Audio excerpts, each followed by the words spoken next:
বলি করবে, আবু তালেব ভয়ে তার বাবার ধর্ম ত্যাগ করে দুনিয়া থেকে বিদায় নিয়েছে। কাপুরুষ বলবে তোমারে, উস্কানি দিতে থাকলো। আবু জেহেল বলে, তুমি তোমার অবস্থান পরিষ্কার করে যাও, তুমি মানুষের সামনে বলো। এবার আবু তালেব ঘোষণা করলো, আমি আব্দুল মুত্তালিবের ধর্মের উপরেই আছি। রূহটা চলে গেল, মারা গেল। আল্লাহর নবীর অন্তরের ভিতরে বড় ব্যথা। নবী খুব ভালো মতো জানে, চাচা যতই সহযোগিতা করুক না কেন, ঈমান না আনার কারণে চাচার জাহান্নাম বাঁচানোর কোনো অধিকার আমি নবীর নাই। আল্লাহর নবীর মনের মধ্যে প্রেশার। আল্লাহ তাআলা জানায়া দিলেন, ইন্নাকা লা তাহদি মান আহবাবতা ওয়ালাকিন্নাল্লাহা ইয়াহদি মান ইয়াশা। নবী, আপনি যাকে ভালোবাসেন, ভালোবাসতে পারেন, কিন্তু হেদায়েত দিতে পারবেন না। কারণ আল্লাহ যাকে চায় আল্লাহ তাকে হেদায়েত দেয়, ঠিক কিনা বলেন? সেজন্য আমরা আল্লাহর কাছে দোয়া করি, যারা ঈমানের দাম না বুঝে বেঈমানের মতো কাজ করতেছে, আল্লাহ ওদের হেদায়েত দিন। আরো জোরে বলেন, আরো জোরে বলেন, হেদায়েতের দোয়া করি ওদের জন্য। ঈমানের দাম ওরা বোঝে না, কিন্তু ঈমানের দাম যদি বুঝতো, ঈমানের জন্য জীবন দিয়ে দিত। সাহাবায়ে কেরাম আমাদেরকে দেখায়া গেছেন, দুনিয়া তাদের কাছে রাখা হয়েছে, দুনিয়া ধরেন নাই, ঈমান ঠিক রাখছে। দুনিয়া লাথি মেরে ফালায়া দিছে, ঈমানকে ধারণ করেছে, জীবন দিতে তৈয়ার হয়েছে, তবু তারা ঈমান দিয়ে দেয় না। ফাসুবহানাল্লাযী লা ইহসা ইমতিনানুহু বিল লিসানি ওয়ালা বিল কলাম ওয়া নাশহাদু আল লা ইলাহা ইল্লাল্লাহু وحده لا شريك له ونشهد أن سيدنا وسندنا وحبيبنا وطبيبنا وأولانا ومولانا محمد صلى الله تعالى عليه وعلى آله وأصحابه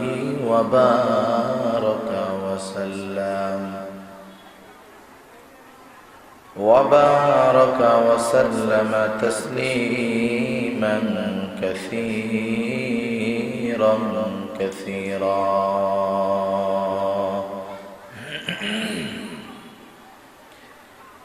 الذي أرسله الله تعالى ورسوله بالحق بشيرا ونذيرا وداعيا إلى الله بإذنه سراجا وقمرا منيرا.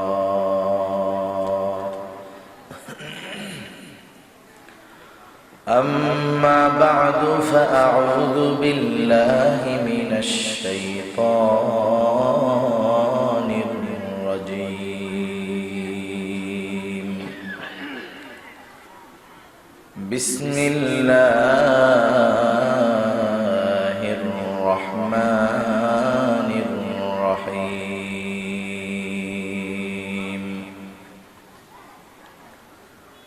والذين آمنوا أشد حبا لله.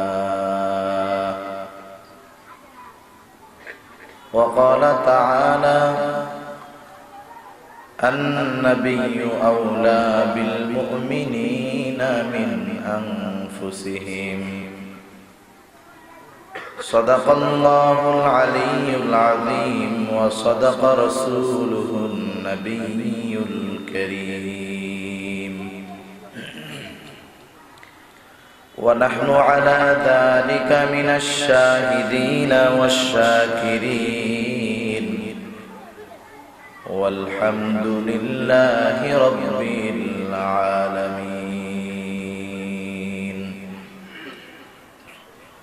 سبحانك لا علم لنا إلا ما علمتنا إنك أنت العليم الحكيم আমরা সবাই মুহাব্বতের সাথে জবান খুলে দুরূদ শরীফ পাঠ করি আল্লাহুম্মা সাল্লি আলা মুহাম্মাদিন ওয়া আলা আলি মুহাম্মাদ কামা সাল্লাইতা আলা ইব্রাহিম ওয়া আলা আলি ইব্রাহিম ইন্নাকা হামিদুম মাজিদ اللهم بارك على محمد وعلى آل محمد كما باركت على إبراهيم وعلى آل إبراهيم إنك حميد مجيد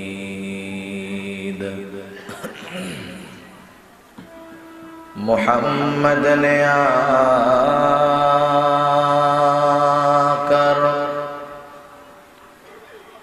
کفر کو مٹایا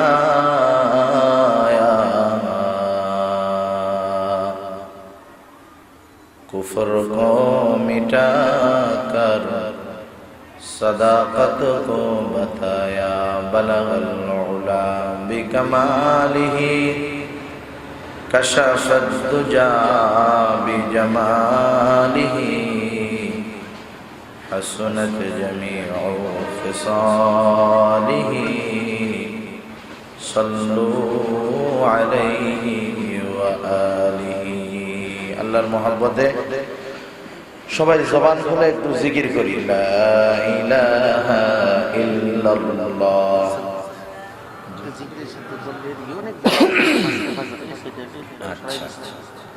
আমরা একটু মেহেরবানি করে এই জিকিরের সাথে সাথে আলোচনা শুরু হওয়ার পূর্বে একটু সবাই যদি একটু দ্বীনের মহব্বতে একটু আগায় আগায় একটু মিশে বসেন। এই কোনায় অনেক ফাঁকা জায়গা আছে, এদিকেও আছে, একটু আগায় বসলে ওইদিকে অনেক ভাই দাঁড়ায় আছে, এখন বসতেও সুবিধা হবে, আরো কিছু লোক বসতে পারবে। জিকিরের সাথে সাথে আমরা একটু দ্রুত আগায় বসি লা ইলাহা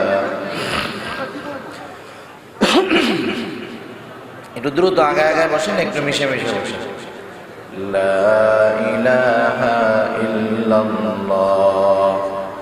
আসো আসো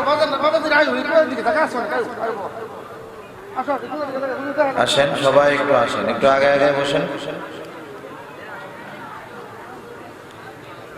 লা ইলাহা ইল্লাল্লাহ লা ইলাহা ইল্লাল্লাহ।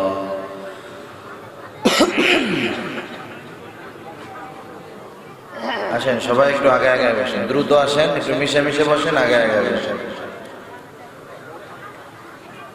লা ইলাহা ইল্লাল্লাহ লা ইলাহা ইল্লাল্লাহ।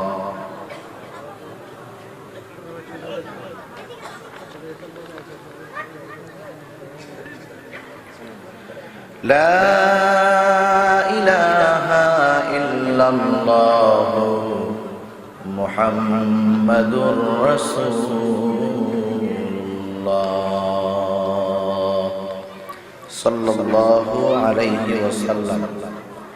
আলহামদুলিল্লাহ, ঐতিহ্যবাহী ময়মনসিংহ জেলার অন্তর্গত ত্রিশাল থানাধীন ধলা বাজার বড় মসজিদ ব্যবসায়ী এবং এলাকাবাসীর উদ্যোগে আয়োজিত শাইখুল ইসলাম আল্লামা শাহ আহমদ শফি রহমাতুল্লাহি আলাইহির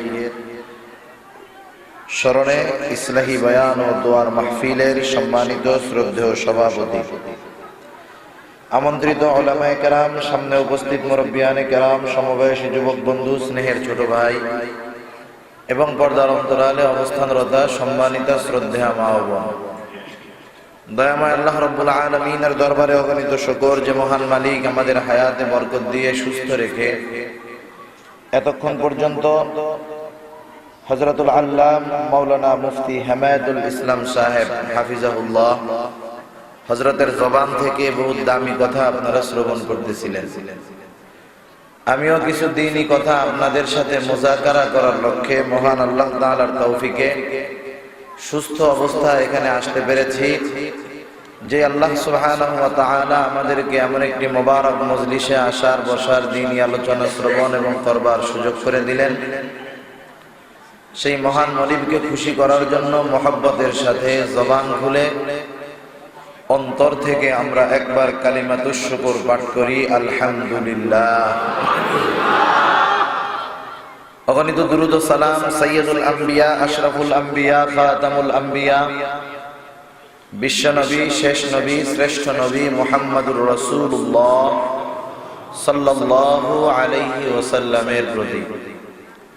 আল্লাহ তাআলা আমাদেরকে এখানে আসার জন্য কবুল করেছেন, তাই আমরা আসতে পেরেছি। কি বলেন? আল্লাহ তাআলা যদি তৌফিক না দিতেন আমরা এখানে আসতে পারতাম না। আজকে গোটা দুনিয়ার মানুষ এক অদৃশ্য ভাইরাসের ভয়ে, কত এলাকার মানুষ তো ঘর থেকেই বাইর হয় না, আছে না নাই? নাস্তিকেরা তো অদৃশ্য বিষয়ের উপরে বিশ্বাসী আনতে চায় না, অথচ খালি চোখে করোনা ভাইরাস দেখা যায় না, কিন্তু এর ভয়ে ওরা অস্থির। আসলে নাস্তিক্যবাদ হলো একটা বকুবাজের মতো, চিটিংবাজের মতো, বাটপাড়ির মতো। সেজন্য দেখবেন দুনিয়ার মধ্যে যারা নাস্তিক আছে এরা সবচাইতে বাটপার হয়, চিটিংবাজ হয়, মিথ্যাবাদী হয়, প্রতারক হয়। ঠিক কিনা?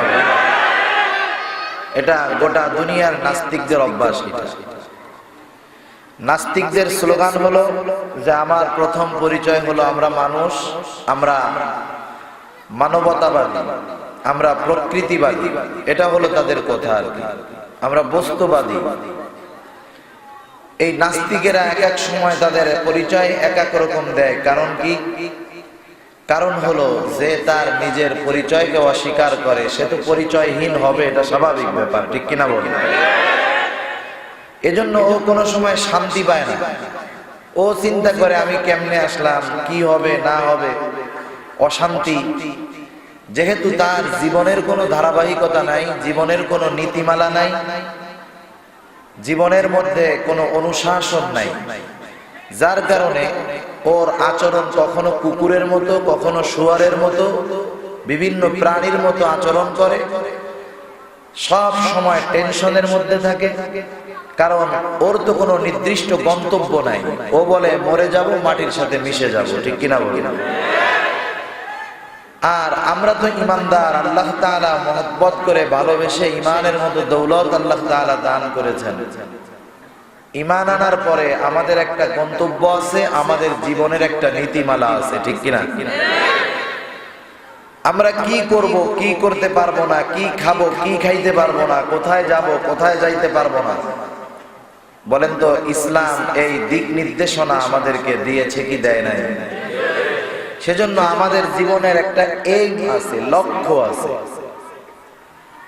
যার লক্ষ্য নাই, যেমন নদীর মধ্যে যদি আপনি হালবিহীন পালবিহীন নৌকা ছেড়ে দেন, ওই নৌকা কোন দিকে যাবে ঠিক নাই। কিন্তু আপনার নৌকার যদি হাল থাকে, পাল থাকে, স্রোতের প্রতিকূল হোক আর স্রোতের অনুকূলে হোক, প্রতিকূলে হলে দ্রুত পৌঁছাবে, দেরিতে পৌঁছাবে।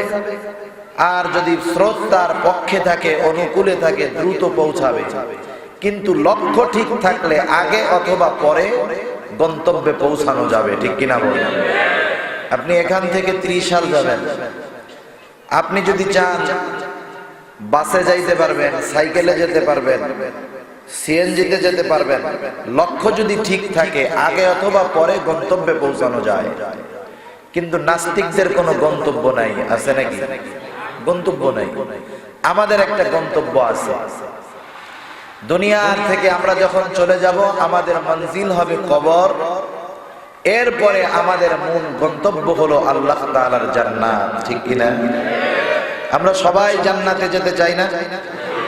যে বেঈমান ওলামায়ে কেরামের বিরোধিতা করতেছে, কুফুরের পক্ষ নিয়ে ঈমানের বিপক্ষে দাঁড়ায় গেছে, এইরকম মুনাফিক মার্কা মুসলমান আমাদের দেশে আছে নাকি? আগে তো এত আছে টের পাই নাই, ইদানিং বুঝতে পারতেছি যে কত আছে, ঠিক কিনা? ওরাও দেখবেন আপনি আমি নামাজ পড়ি তাতে কি, সুন্নাতের উপরে চলি কি, ওদের কথায় মনে হয় আমরা মনে হয় জান্নাতেই যাইতে পারবো। ওদের কথায় মনে হয় এই সারা দেশের ওলামায়ে কেরাম, সারা দুনিয়ার ওলামায়ে কেরাম 14 বছর, কেউ 20 বছর পড়াশোনার পরে, কেউ বা 50 বছর শুধু পড়ানোর উপরেই আছে কোরআন হাদিস। এই সমস্ত লোকগুলা কোরআনের ব্যাখ্যা বোঝে না, অথচ যেই লোকটা প্রস্রাব করে পানি নেয় না, দোয়ায় কুনুত পড়তে গেলে প্রস্রাব করে দিবে, ও কোরআন হাদিসের তাফসীর করে। এমন সিটিং বাস আছে না নাই? উল্টা বুঝাইতে চায় যে হুজুররা, দাড়িওয়ালারা, ওলামায়ে কেরাম এরা তাফসীর বোঝে না, আমরা খুব ভালো বুঝতে পারছি। দেখেন ওই লোকগুলাও নিজেরা জান্নাতে যেতে চায়, কিন্তু জান্নাতে যেতে কি প্রয়োজন? জান্নাতে যেতে হলে অপরিহার্য যেই জিনিসটা প্রয়োজন সেটার নাম হলো ঈমান। সেটার নাম কি? জোরে বলেন। ঈমান। ঈমানবিহীন জান্নাতে যাওয়া যাবে না। ঈমান তো লাগবেই লাগবে। কেউ যদি শাস্তিবিহীন বিনা হিসাবে জান্নাতে যেতে চায়, তাহলে ঈমানের সাথে তার নেক আমল, আমলে সালেহ প্রয়োজন। যেমন আল্লাহ তাআলা কোরআনুল কারীমের মধ্যে বলেন, আমানু ওয়া আমিলুস সালিহাতি কানাত লাহুম জান্নাতুল ফিরদাউসি নুজুলা। আল্লাহ রাব্বুল আলামিন বলেন, নিশ্চয়ই যারা ঈমান আনে ও আমলে সালেহ করে তাদের ঠিকানা হলো জান্নাতুল ফিরদাউস। তারা হবে জান্নাতুল ফিরদাউসের মেহমান, তাদের জন্য হলো জান্নাতুল ফেরদাউস। আল্লাহ রাব্বুল আলামিন জান্নাতুল ফেরদাউস পাওয়ার জন্য দুইটা শর্তের কথা বললেন। এক নম্বরে বললেন ঈমান, 2 নম্বরে বললেন আমলে সালেহ। আমল যদি কারো বদ আমল হয়, কিন্তু সেই লোকটা যদি কোনো মতে ঈমান নিয়ে মারা যেতে পারে, ঈমানের বদৌলতে পাপ কাজ করার কারণে শাস্তি ভোগ করার পরেও ঈমানের বদৌলতে একটা সময় সে জান্নাতে যেতে পারবে। কিন্তু যদি ঈমান না থাকে, দুনিয়া ভরা ভালো কাজ, এই ভালো কাজের দাম আল্লাহর কাছে আছে? এটার ভলিউমটা একটু কমান, ভিতরেরটা একটু কমান, এমনি সুন্দর হইতেছে মাশাআল্লাহ। একজন মানুষের অনেক ভালো কাজ আছে কিন্তু ঈমান নাই। এই কারণে দুনিয়ার মধ্যে খেয়াল কইরা দেখবেন, কাফেররা যদিও অনেক সম্পদের মালিক, টাকা পয়সার মালিক, যেই মানুষগুলা বেনামাজি দেখবেন এরা টাকার মালিক, বড় বাড়ির মালিক। কারণ হলো আল্লাহ তারা দুনিয়ার মধ্যে যেই ভালো কাজগুলা করে, দুনিয়ার মধ্যেই আল্লাহ তাআলা তাদের ভালো কাজের প্রতিদান দিয়ে দেন। তাদের ঈমান না থাকার কারণে পরকালে তাদের ভালো কাজ কোনো কাজে লাগবে না। আর মুমিন যদিও দুনিয়ার মধ্যে নেক আমল, ভালো কাজ করতে পারে না, কিন্তু ঈমান নিয়ে যদি মরতে পারে, ঈমানের কারণে শাস্তি ভোগ করার পরেও একটা সময় সে জান্নাতে চলে যাবে। দুনিয়ার প্রতিটা বস্তু মাপার কিছু পরিমাপক আছে। একটা সময় আমরা চিন্তা করতাম বাতাস কিভাবে মাপা যায়, বাতাস মাপারও যন্ত্র আছে। ব্যারোমিটার হলো বাতাস মাপার যন্ত্র।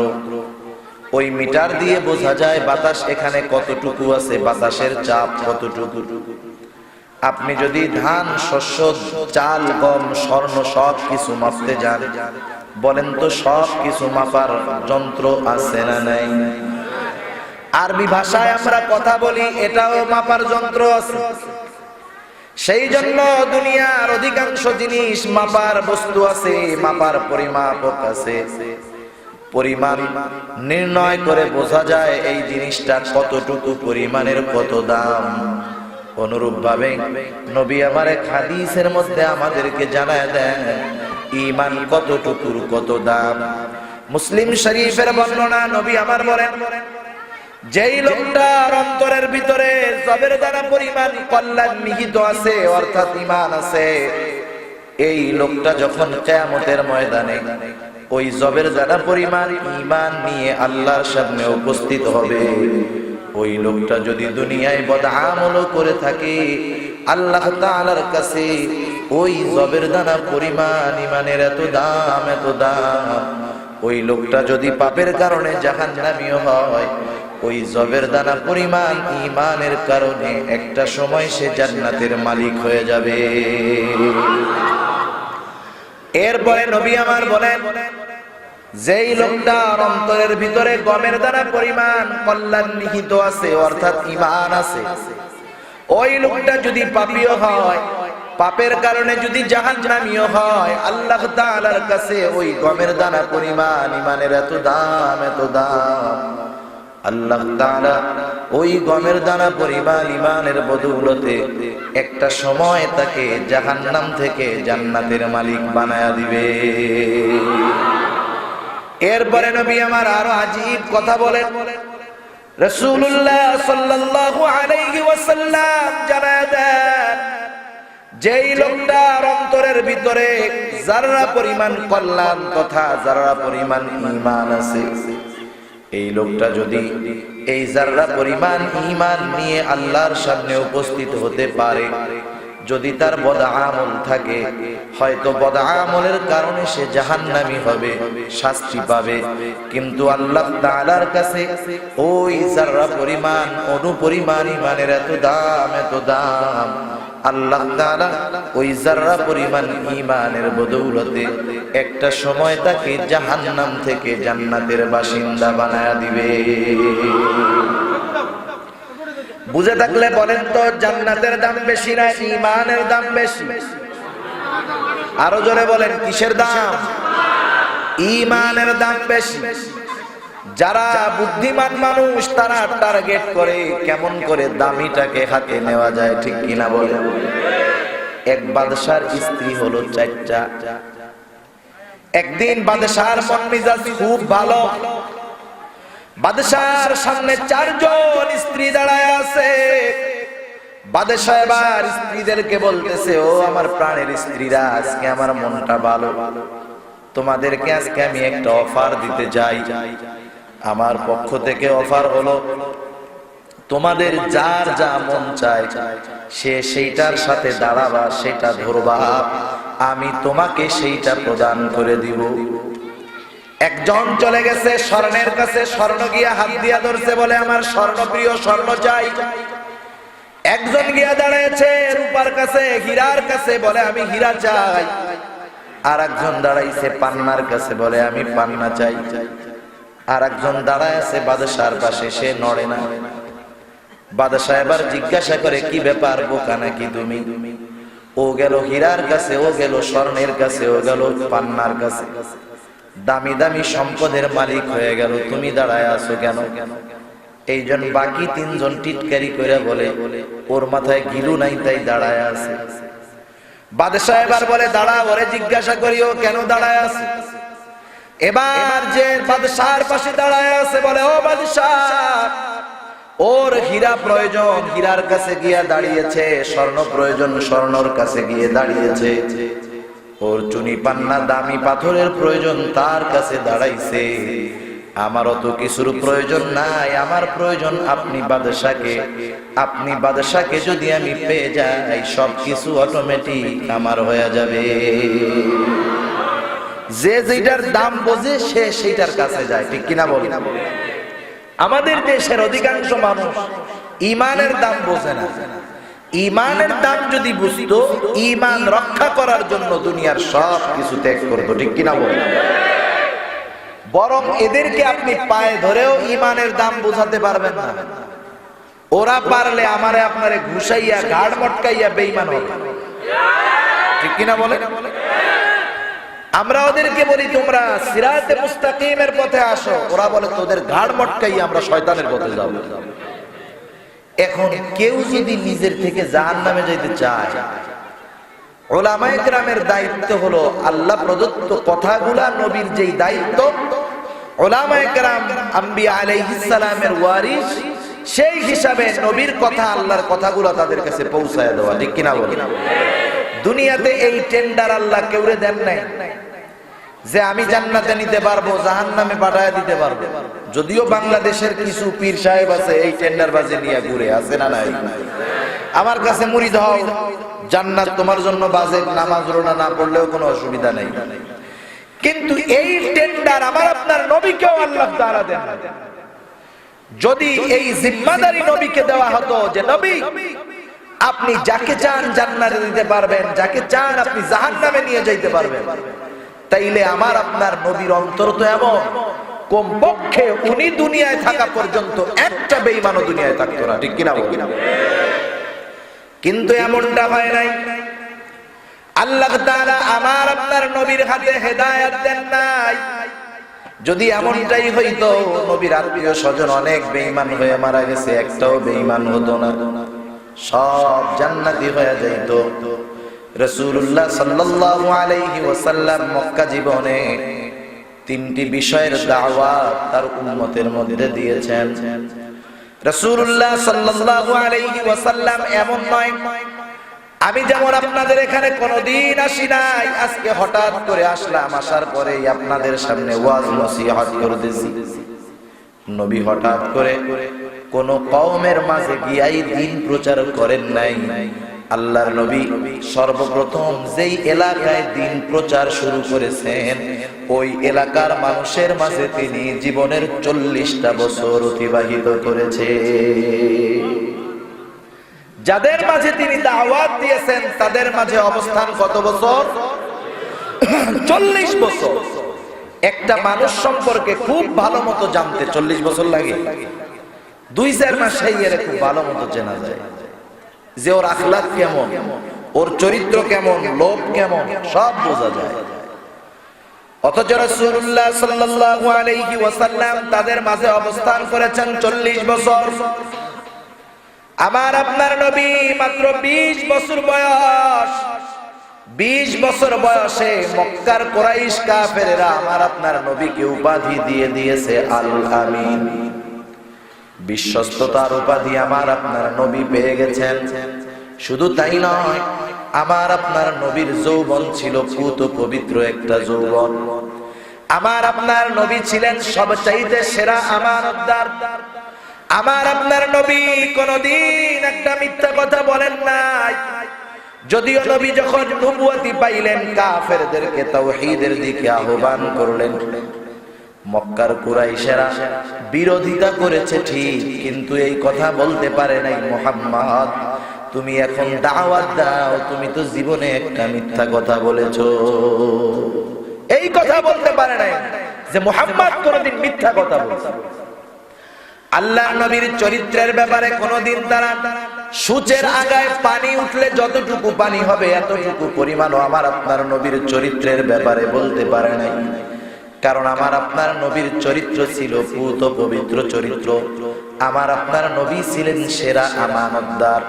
আমার আপনার নবী ছিলেন সত্যবাদী, কোনদিন মিথ্যা কথা বলেন নাই। আমার আপনার নবী কাউকে কোনদিন জবান দিয়া কষ্ট দেন নাই।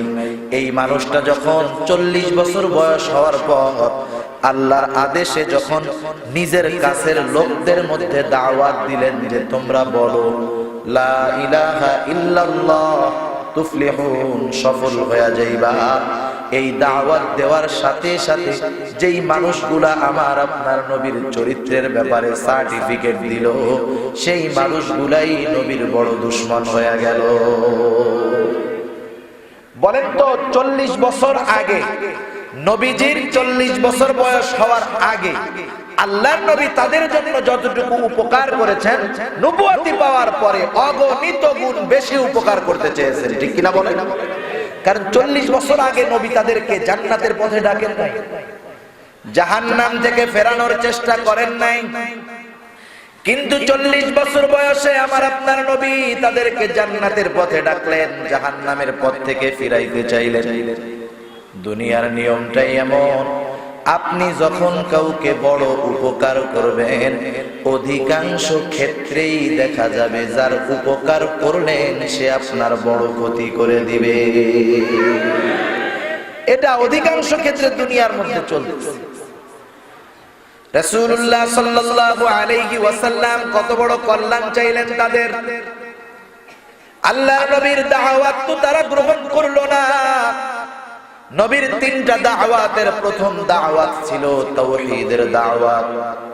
কারণ মক্কার মানুষেরা স্রষ্টা হিসাবে আল্লাহ তাআলাকে মানত, রিজিক দাতা হিসাবেও আল্লাহকে মানত, কিন্তু আল্লাহর সাথে কিছু মূর্তি বানায়া আল্লাহকে বড় খোদা আর এই মূর্তিগুলাকে ছোট খোদা হিসাবে এগুলার পূজা করত। ওরা আল্লাহকে স্রষ্টা হিসাবে মানত। কুরআনুল কারীমের মধ্যে আল্লাহ তাআলা বলেন, ওয়ালাইন সাআলতাহুম মান খালাকাস সামাওয়াতি ওয়াল আরদা লায়াকুলুন্নাল্লাহ।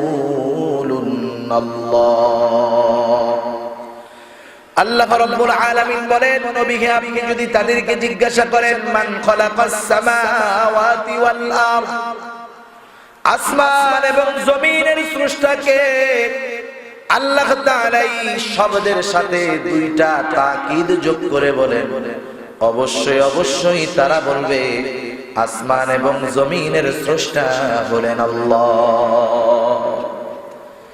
এরপরে আল্লাহ রাব্বুল আলামিন বলেন, ওয়ালাইন সাআলতাহুম মান নাযালা মিনাস সামাই মাআন ফাআহইয়া বিহিল আরদ বা'দা মাউতিহা লায়াকুলুন্নাল্লাহ। আল্লাহ রাব্বুল আলামিন বলেন, নবীকে আপনি যদি তাদেরকে জিজ্ঞাসা করেন মান নাযালা মিনাস সামাই মা, কে আসমান হতে পানি বর্ষণ করে, শুধু তাই নয়, এই আসমান হতে বর্ষিত পানির দ্বারা কে মৃত জমিনকে পুনরায় পুনরুজ্জীবিত করে। কারণ আজকে যেমন কৃত্রিম ভাবে পানি ওঠানোর জন্য স্যালো মেশিন আছে, পানি ওঠানোর জন্য হেভি বড় বড় মোটর আছে, একটা সময় তো এইগুলা ছিল না।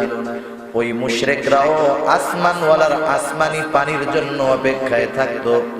শুকনা ফেটে চৌচির হয়ে যাওয়া জমিনগুলা, ফসল চাষাবাদের অনুপযুক্ত জমিনগুলা আসমানের পানি দ্বারা আল্লাহ তাআলা ওই মাটিগুলাকে ফসল উৎপাদনের জন্য যোগ্য করে তুলতে। আল্লাহ তাআলা সেই কথাই বলেন, তাদেরকে যদি জিজ্ঞাসা করেন কে বৃষ্টি দেয়, কে বৃষ্টির পানি দ্বারা মাটিকে নরম বানায় জীবিত বানায় ফসল উৎপাদনের ক্ষমতা প্রদান করে, ওরা ওদের দেব দেবীদের নাম বলবে না, ওরা বলবে আসমান হতে পানি বর্ষণ করেন আল্লাহ, এই পানির দ্বারা মৃত জমিনকে পুনরায় পুনরুজ্জীবিত করেন আল্লাহ। এত বিশ্বাস তাদের ছিল আল্লাহ তাআলার উপর। এরপরে তাদের সৃষ্টির ব্যাপারে আল্লাহ তাআলা বলেন, ওয়ালাইন সাআলতাহুম মান খালাকাহুম লায়াকুলুন্নাল্লাহ। আল্লাহ তাআলা বলেন, নবীকে আপনি যদি তাদেরকে জিজ্ঞাসা করেন তাদের স্রষ্টা কে, আবু জেহেল উতবা সাইবার স্রষ্টা কে, ওরা ওদের দেব দেবীদের কথা বলবে না, দেব দেবীদের নাম বলবে না, ওরা বলবে অবশ্যই আমাদের স্রষ্টা হলেন আল্লাহ। এতটুকু বিশ্বাস আল্লাহর উপরে থাকার পরেও এই মানুষগুলা আল্লাহর সাথে শিরিক করত, আল্লাহর একত্ববাদের উপরে তাদের ঈমান ছিল না। এই জন্য আল্লাহ তাআলা তাদেরকে প্রথম দাওয়াত দিতে বললেন, নবী বলেন তাদেরকে বলতে বলেন, বলো লা ইলাহা ইল্লাল্লাহ, আল্লাহ ছাড়া কোনো ইলাহা নাই, তোমরা সফল কাম হয়ে যাইবা। প্রথম দাওয়াত একত্ববাদের দাওয়াত। আল্লাহ হলেন এক এবং একক। আল্লাহ কি বলেন? এক এবং একক। আল্লাহ বলেন কুল হুয়াল্লাহু আহাদ। আল্লাহ হলেন এক এবং একক। আল্লাহ রাব্বুল আলামিনের নবী যখন এই দাওয়াত দিলেন, তারা যদি প্রশ্ন করে, ও মুহাম্মদ, বিগত 40টা বছর তুমি আমাদের মধ্যে থাকছো, কোনদিন তো এই কথা বলো নাই, হঠাৎ করে আমাদেরকে এক আল্লাহর দিকে আহ্বান করো, কারণটা কি মুহাম্মদ? নবী হে, আপনি তখন জানায়া দিবেন যে আমি আল্লাহ আপনাকে গোটা জগৎবাসীর জন্য নবী হিসাবে প্রেরণ করেছি। আমার আপনার নবী হলেন গোটা সৃষ্টির জন্য নবী।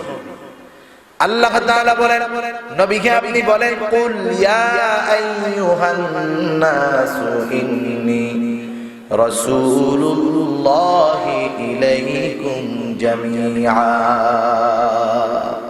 আপনি মানুষদেরকে জানায় দেন, হে মানব সম্প্রদায়, ইন্নী রাসূলুল্লাহি ইলাইকুম, আমি তোমাদের কাছে রাসূল হিসেবে প্রেরিত হয়েছি, এই জন্য তোমাদেরকে এক আল্লাহর দিকে আহ্বান করি।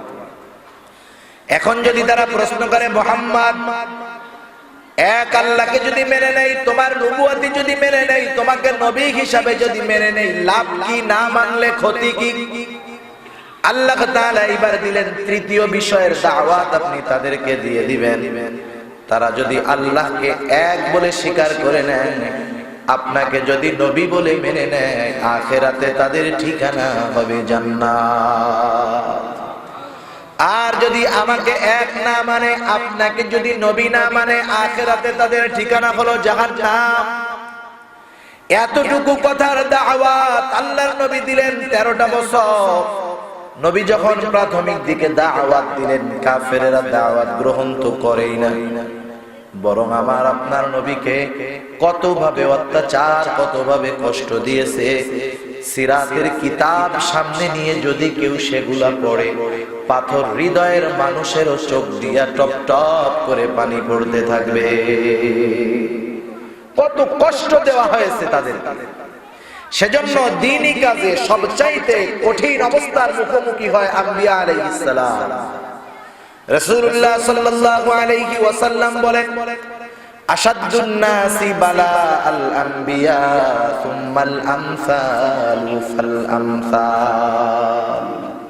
সবচাইতে কঠিন পরীক্ষার মুখোমুখি হয় আম্বিয়া আলাইহিস সালাম, এরপরে তার পরবর্তীরা, এরপরে পরবর্তীরা, এভাবে আস্তে আস্তে কমতে থাকে। ঈমানের আলোকে আল্লাহ তাআলা বান্দার জন্য পরীক্ষা দেন। আমরা অনেক সময় মনে করি আল্লাহ যে পরীক্ষাগুলো আমাদের নেয়, সেগুলার অনুপাতে মনে হয় আমাদের জন্য কঠিন। তা না, আল্লাহ তাআলা জামানার হিসাবে, ঈমানের হিসাবে মানুষের উপরে পরীক্ষা করে। রাসূলুল্লাহ সাল্লাল্লাহু আলাইহি ওয়াসাল্লামের কত কষ্ট, তারা দাওয়াত গ্রহণ করে না। আল্লাহর নবী চিন্তিত হয়ে গেলেন, এই যে কাছের মানুষগুলা, তাদের মধ্যে আমি এত বছর কাটাইলাম, এই মানুষগুলা যদি আমার কথা মেনে না নেয়, তাদের ঠিকানা হয়ে যাবে জাহান্নাম। মানুষেরা নবীর কথায় ঈমান আনে না, নবী চিন্তিত। আল্লাহর নবী আরো চিন্তা করেন, না জানি আমি দাওয়াত দিতেছি কোনো ত্রুটি হয় কিনা। তারা ঈমান আনে না। আমার আপনার নবী তাদের চিন্তায় খাওয়া কমায় দিয়েছেন, ঘুম কমে গেছে, পেরেশান। আল্লাহর নবী আপ্রাণ চেষ্টা করতেছেন, তারা জানি ঈমান আনে। কঠোর পরিশ্রম আর চিন্তা, এই দুইটার কারণে আল্লাহর নবীর অবস্থা এমন, তিনি অসুস্থ হয়ে গেছেন। আল্লাহ তাআলা ওহী নাযিল করলেন। আল্লাহ তাআলা জিবরাইল আমিনের মাধ্যমে আমার আপনার নবীর কাছে ওহী প্রেরণ করলেন। আল্লাহ বলেন, লাআল্লাকা বাখিউন নাফসাকা আল্লা ইয়াকুনু মুমিনিন। নবী, আপনি কেন নিজেকে নিজে নিঃশেষ করে দেন? ওরা ঈমান না আনার কারণে। আবু জাহেল, উতবা সাহেবা ঈমান আনে না, এই জন্য আপনি এত টেনশনে নিজের নিজে শেষ করে দিতেছেন কেন? আপনি শুনে নেন, ইন্না শাআনু নাযিল আলাইহিম মিনাস সামাই আয়াতান ফাযাল্লাত আ'নাকুহুম লাহা খাদিঈন। আমি আল্লাহ যদি চাইতাম, আসমান হতে এমন নিদর্শন নাজিল করতে পারতাম। আমি আল্লাহ যদি সেই নিদর্শন নাজিল করতাম, তাদের চিবুক নিচা হয়ে যেত, গর্দান নিচু হয়ে যেত। তার মানে আপনার সাথে নিদর্শন নাজিল করলে তারা ঈমান আনতে বাধ্য হতো। মুফাসসিরিনে কেরাম লিখেন, আল্লাহ তাআলা যদি চাইতেন, আমার আপনার নবীর দুই পাশে দুইজন ফেরেশতা পাঠায়া দিতে পারতেন। এক একজন ফেরেশতা, সে যদি তার সূরতে থাকে, কত সুবিশাল এক একজন ফেরেশতা। সারা দুনিয়ার পানি যদি একজন ফেরেশতার মাথার মধ্যে ঢেলে দেওয়া হয়, পা পর্যন্ত আসবে না। এইরকম দুইজন ফেরেশতা যদি দুই পাশে থাকে, দুই ফেরেশতার হাতে যদি দুইটা লাঠি থাকতো, ওই অবস্থায় যদি আমার আপনার নবী মক্কাবাসীর সামনে গিয়া বলতেন, এ মক্কাবাসী কুরাইশেরা বলো লা ইলাহা ইল্লাল্লাহ, বলেন তো মক্কাবাসী দুই পাশে বিশাল আকৃতির দুইজন ফেরেশতা দেখার পরে আল্লাহর নবীর উপরে অত্যাচার করতো নাকি ভয়ে ঈমান আনতো? তখন আবু জেহেল কিন্তু কি বলো মোহাম্মদ 1 কোটি বার লা ইলাহা ইল্লাল্লাহ, ভয়ের ঠেলাই ঈমান আনতো। আল্লাহ তাআলা সেই কথা নবীকে জানায় দেন, নবী হে, আমি আল্লাহ যদি চাইতাম এমন নিদর্শন নাজিল করতে পারতাম, ওরা ঈমান আনতে বাধ্য হতো। পয়গম্বর আপনি সেই জন্য চিন্তা করবেন না, আপনার কাজ হলো আমি আল্লাহর কথাগুলা তাদের কাছে পৌঁছায়া দেওয়া। হেদায়েত দেওয়া না দেওয়ার দায়িত্ব আপনার নয়, হেদায়েত দেওয়ার মালিক হলাম আমি আল্লাহ। নবী আলাইহিস সালামের উপরে দায়িত্ব ছিল দাওয়াত পৌঁছায়া দেওয়া। ওরা মানে নাই, নবীর উপরে অত্যাচার করেছে, ঠিক কিনা বলেন? যারা নবীর ওয়ারিস আমরা দাবি করি, সেই দাওয়াত যখন আমরা আমাদের কওমের কাছে, আমাদের বন্ধুদের কাছে, আত্মীয়র কাছে, কাছের লোকের কাছে ওই কথাগুলা যখন আবার পৌঁছায় দেয়, আফসোসের সাথে বলতে হয় মুসলমানের লেবাসে কিছু মুনাফিক উলামায়ে কেরামের মুখে জুতা দিয়া বাড়ি মারতে যায়। মনে রাখতে হবে, উলামায়ে কেরামের সাথে বেয়াদবির শেষ ফল হলো বেঈমান হয়ে মরণ। কোনো সন্দেহ নাই, যদি তাওবা না করে, ক্ষমা যদি না চায়, ওই অবস্থার উপরে যদি থাকে, ও ঈমানবিহীন মরবেই মরবে। হুসাইন আহমদ মাদানী রহমাতুল্লাহি আলাইহি, নাম শুনছেন আপনারা? হুসাইন আহমদ মাদানী রহমাতুল্লাহি আলাইহি আমাদের বাংলাদেশে হযরতের অনেক আনাগোনা ছিল। উনি আসছেন হবিগঞ্জ জেলার নবীগঞ্জ থানায়, এক প্রোগ্রামে উনি বক্তৃতা দিচ্ছেন। ইন্টারনেটের কল্যাণে অনেকেই হয়তো হুসাইন আহমদ মাদানী রহমাতুল্লাহি আলাইহির চেহারা দেখছেন। হযরতের কপালে কালো কালো দাগ হয়ে গেছে, কালো দাগ। বক্তৃতা শেষ করে হুসাইন আহমদ মাদানী রহমাতুল্লাহি আলাইহি নামতেছে। নামার সময় নবীগঞ্জের ওই লোকটা টিটকারি করে হুসাইন আহমদ মাদানী রহমাতুল্লাহি আলাইহিকে বলতেছে, হুজুর কপালে কিসের দাগ? মানুষে কি জুতা দিয়ে মারছে নাকি? হুসাইন আহমদ মাদানী রহমাতুল্লাহি আলাইহি তার কথার জবাবে হেসে দিয়েছেন, কিন্তু সব হাসি আনন্দের হয় না, কিছু হাসি কিন্তু কষ্টেরও হয়। হুসাইন আহমদ মাদানী রহমাতুল্লাহি আলাইহি আওলাদে রাসূল, হৃদয়ের ভিতরে আঘাত লেগে গেছে। হাত উঁচু করে জবান দিয়ে দোয়া করা লাগে নাই, অন্তরের ভিতরে আঘাত লাগছে। ওই লোকটা মুসলমান ছিল, ইমানদার ছিল, কিন্তু নসিব খারাপ। 1 মাসের মাথায় কাদিয়ানি ধর্ম গ্রহণ করে কাদিয়ানি মতবাদের উপরে দুনিয়া থেকে বিদায় নিয়েছে। ইসলামী ফাউন্ডেশন থেকে হযরত মাদানী রহমাতুল্লাহি আলাইহির জীবনী একটা আছে এরকম, যে সব জায়গায় ইসলামী ফাউন্ডেশনের লাইব্রেরি আছে, অনেক জায়গায় এই বইটা দিছে, ওর মধ্যে আছে ঘটনা এটা। সেজন্য উলামায়ে কেরামের সাথে বেয়াদবি ঈমানবিহীন মৃত্যুর আলামত, ঠিক কিনা বলেন? তোমরা জুতা দিয়া বাউড়াইতে চাও, উলামায়ে কেরামের সম্মান কমাতে পারবা না। তোমরা যতই বেইজ্জতি করো, সম্মান কমাতে পারবা না, কারণ উলামায়ে কেরামের ইজ্জত দিয়েছেন আল্লাহ। উলামায়ে কেরামকে তার ওয়ারিস ঘোষণা করেছেন স্বয়ং মুহাম্মাদুর রাসূলুল্লাহ। নসিব তোমাদেরই খারাপ হয়ে যায়। তা যাই হোক, মূলত হেদায়েতের মালিক কে? জোরে বলেন। আমার আপনার নবীর দায়িত্ব হলো পৌঁছায়া দেওয়া। উলামায়ে কেরামের দায়িত্ব এইটা যে যখন কোনো কাজ দেখবে যা কোরআনের মুখালেফ, সুন্নাহর মুখালেফ, উলামায়ে কেরাম শাসকদের কানে, নীতি নির্ধারকদের কানে খবর পৌঁছায়া দিবে। যদি না পৌঁছায়, উলামায়ে কেরামের দায়িত্বে গাফিলতির কারণে শাস্তি হবে। আর উলামায়ে কেরাম যদি কথাগুলা পৌঁছায়া দেয়, তোমরা মানলে ভালো, না মানলে তোমাদেরই যাবে, কিন্তু উলামায়ে কেরাম তার দায়িত্ব থেকে মুক্তি পেয়ে যাবে। নিজেদের চিন্তা করে উলামায়ে কেরাম তোমাদেরকে বলে যে এটা গুনার কাজ, এটা খারাপ কাজ, ঠিক কিনা বলেন? ক্ষমতা, টাকা, পয়সা, দুনিয়ার লোভে বলেন, বরং তারা খুব ভালো মতো জানে যে তারা যদি দুনিয়ার বড় বড় শাসকদের তাবেদারি করে 24 তালা 50 তালা বিল্ডিং এর মালিক এক একজন আলেম হতে পারবে, ঠিক কিনা বলেন? ভালো মতো জানে, কিন্তু এরপরেও বিপদকে সামনে রেখে কেন সতর্ক করে? বিরোধিতা করার কারণ যে কিয়ামতে জানি আল্লাহর সামনে হিসাবের কাঠগড়ায় না দাঁড়াতে পারে। নিজের জিম্মাদারি পালন করার স্বার্থে কিয়ামতে জানি আল্লাহর সামনে অপরাধী সাব্যস্ত না হতে হয়, এই ভয়ে বলে।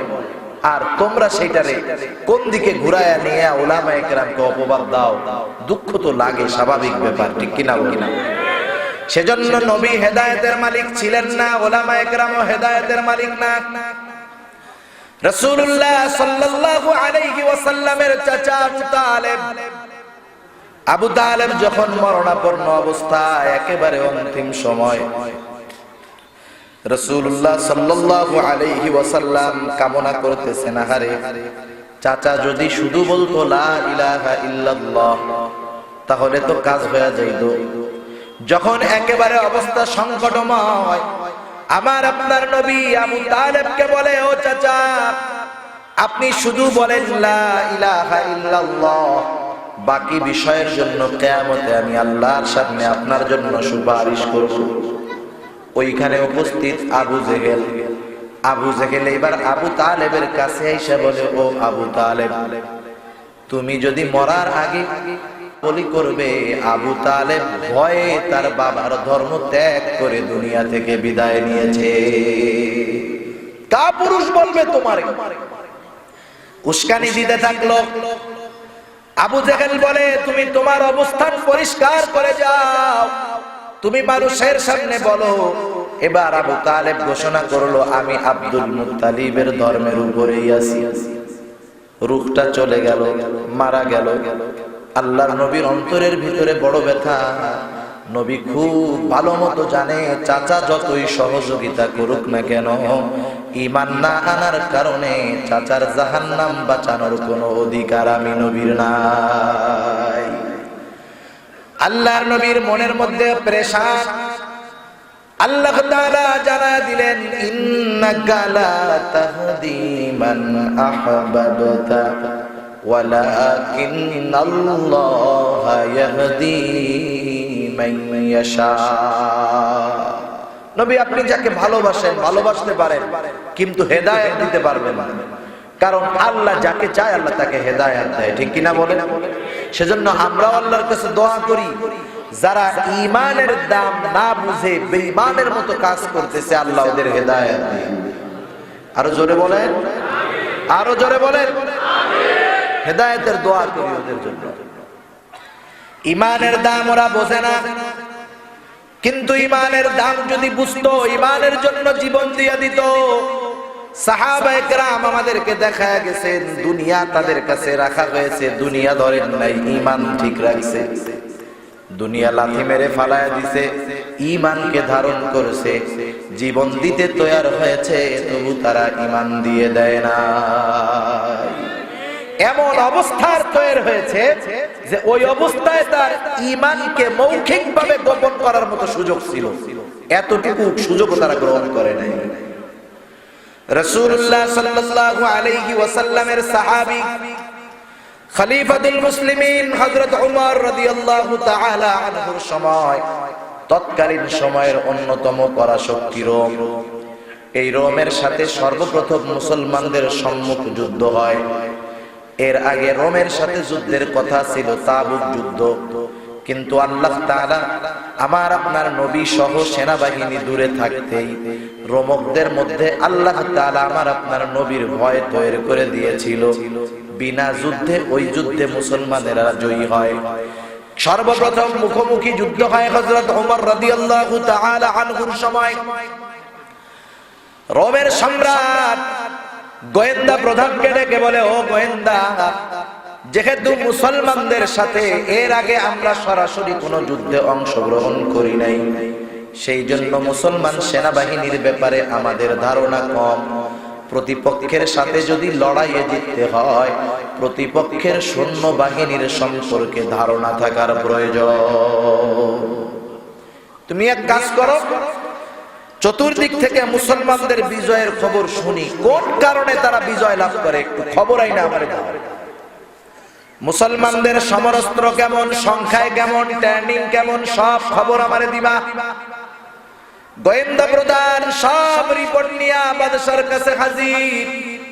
বাদশা প্রশ্ন করতেছে, ও গোয়েন্দা, মুসলমানদের সৈন্য সংখ্যা কেমন, আমাদের চাইতে বেশি না কম? গোয়েন্দা প্রধান বলে, ও বাদশা, মুসলমানদের সৈন্য সংখ্যা আমাদের 3 ভাগের 1 ভাগও না।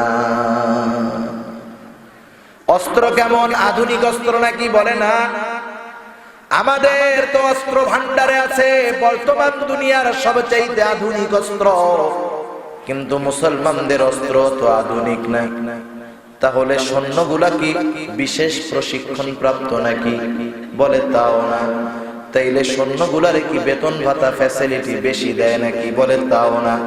বরং মুসলমানেরা এরা কেউ কৃষি কাজ করে, কেউ বা ব্যবসা করে, কেউ বা অন্যর জমিনের ভিতরে কাজ করে। যখন জিহাদের প্রয়োজনে তাদের ডাক দেওয়া হয়, যে যার কাজ ফেলে যুদ্ধের ময়দানে হাজির হয়ে যায়, নিজের খাইয়া নিজের বইরা যুদ্ধ করে। তাহলে তাদের এই বিজয়ের কারণ কি? গোয়েন্দা বলে, ও বাদশা নামদার, আমি আমার গবেষণার পরে বুঝতে পারলাম তাদের সাথে আমাদের তফাৎ হলো অন্য জায়গায়। আমাদের সৈন্যবাহিনী যুদ্ধের ময়দানে একটা উদ্দেশ্যে যায়, সেটার নাম হলো জয়। আমাদের সৈন্যবাহিনী যুদ্ধের ময়দানে শুধু জয় লাভ করার জন্য যায়। এই জন্য যখন পরাজয়ের ভাব দেখে ওরা তখন পালায়া আসে। কিন্তু মুসলমান জিহাদের ময়দানে, যুদ্ধের ময়দানে শুধু জয়ের জন্য যায় না, মুসলমান যুদ্ধের ময়দানে তাদের জীবন কোরবান করতে যায়। ওরা সেই মুহূর্তে পিছপা হবে কেন? এবার বাদশা বলে, বলো কি, মানুষ কি নিজে নিজে মরতে চায় নাকি? গোয়েন্দা বলে, ও বাদশা, ওরা যদি যুদ্ধের ময়দানে জীবন উৎসর্গ করতে পারে, শাহাদাত নসিব হয়ে যায়। আর যে শাহাদাতের অমীয় সুধা পান করতে পারে, তার ঠিকানা হয়ে যায় বিনা হিসাবে আল্লাহর জান্নাত। বাদশাহ বলে, কোন জিনিসে তাদেরকে এত পাওয়ার দেয়? বলে, তাদের যেই পাওয়ারের উৎস হলো ঈমান। কি জোরে বলেন? ঈমান হলো তাদের মূল পাওয়ার। বাদশাহ এবার সেনা প্রধানকে ডাক দিয়ে বলে, ও সেনা প্রধান, তোমার দায়িত্ব হলো যুদ্ধের ফলাফল যেটা হয় হোক, কিন্তু আমি কিছু জীবন্ত মুসলমান সৈন্যকে চাই, দেখতে চাই তাদের ঈমান কেমন। তুমি কিছু জীবিত মুসলমান সৈন্য আটক করে আমার কাছে পাঠাইবা। শুরু হয়ে গেল রোম আর মুসলমানদের ভিতরে যুদ্ধ। ঘটনাক্রমে মুসলমানদের একটা দল রোম সাম্রাজ্যের সৈন্যদের হাতে আটক পড়ে গেল, ধরা পড়ে গেল। বাদশার আদেশে সেনাপতি ওই সৈন্যগুলাকে জীবিত পাঠায়া দিল রাজধানীতে। বাদশার কাছে খবর আসলো, বাদশাহ, মুসলমানদের একটা দল আটক করা হয়েছে, জেলখানায় আছে, আপনি আদেশ দিলেই আপনার সামনে হাজির করা হবে। বাদশাহ বলল, আগামী দিন সকাল বেলায় দরবারে হাজির করবা। বাদশাহ সিংহাসনে বসে আছে, আদেশ করলেন। সাথে সাথে মুসলিম সৈন্যবাহিনীকে হাজির করা হলো। 40 জনের একটা দল আটকা পড়ে গেছে মুসলমানদের হাতে। সবাই চিন্তা করতেছিল, না জানি এই সেনাবাহিনীর ভাবসাব কেমন। কিন্তু এই 40 জন যখন দরবারে আসলো, যুদ্ধের ময়দান থেকে আসছে বোঝা যায় না, কারণ গায়ে নাই লৌহ বর্ম, চুলগুলা উস্কো খুস্কো, দাড়ি চুল ধুলায় মলিন, পায়ে জুতা নাই, খালি পা ছেঁড়া জামা। এরাই নাকি এমন এক বাহিনী যাদের সামনে গোটা দুনিয়ার বড় বড় শত্রুরা থর থর করে কাঁপে। আরে এদের চেহারা দেখে তো এগুলো বোঝা যায় না। বাদশাহ এবার বলতেছে, এই তোমাদের লিডারকে, আমিরকে, যুবক একজন দাঁড়ায় গেছে, দাঁড়ায় বলে আমি হলাম এই দলের আমির, নাম কি তোমার? বলে আমার নাম হলো আব্দুল্লাহ ইবনে হুযায়ফা। নিয়ম হলো নেতাকে যদি কাত করে দেওয়া যায়, নেতাকে যদি হাত করা যায়, কর্মী অটোমেটিক হাতে চলে আসে। বাদশাহ এবার আব্দুল্লাহ ইবনে হুযায়ফাকে বলে আব্দুল্লাহ তুমি আমার পাশে এসে বসো, পাশে এসে বসো।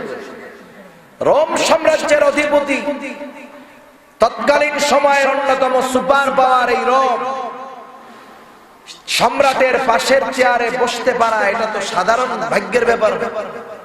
অনেক বড় বড় বাদশাহ তার পাশে বসার সুযোগ পায় না। আর ছেঁড়া জামাওয়ালা উস্কুওয়ালা একটা লোক তারে বাদশাহ ডাইকা নিয়ে হাসি মুখে তার নিজের পাশে বসাইলো। কারণটা কোন বিশেষ ব্যক্তি সে? সবার নজর এইবার বাদশাহর চেয়ারের দিকে। কি ব্যাপার? বাদশাহ এবার আব্দুল্লাহ ইবনে হুযায়ফাকে বলে আব্দুল্লাহ এই চেয়ারে কিন্তু যে কেউ বসতে পারে না, অনেকে আশা করে কিন্তু সুযোগ পায় না। আমার পাশের চেয়ারে আমি বসতে দেই তাকে যাকে আমি বাদশাহ ভালোবাসতে চাই। আমি তো তোমাকে ভালোবাসতে চাই, কিন্তু একটা সমস্যা হয়ে গেছে। ও আব্দুল্লাহ আমি হলাম খ্রিস্টান, খ্রিস্ট ধর্ম ভালোবাসি, যে খ্রিস্টান তাকে আমি ভালোবাসি আব্দুল্লাহ। এখন যদি তোমার সাথে আমার ভালোবাসার সম্পর্ক স্থাপন করতে হয় আব্দুল্লাহ, তোমাকে খ্রিস্টান হতে হবে, তাহলে আমি বাদশাহ তোমাকে ভালোবাসবো।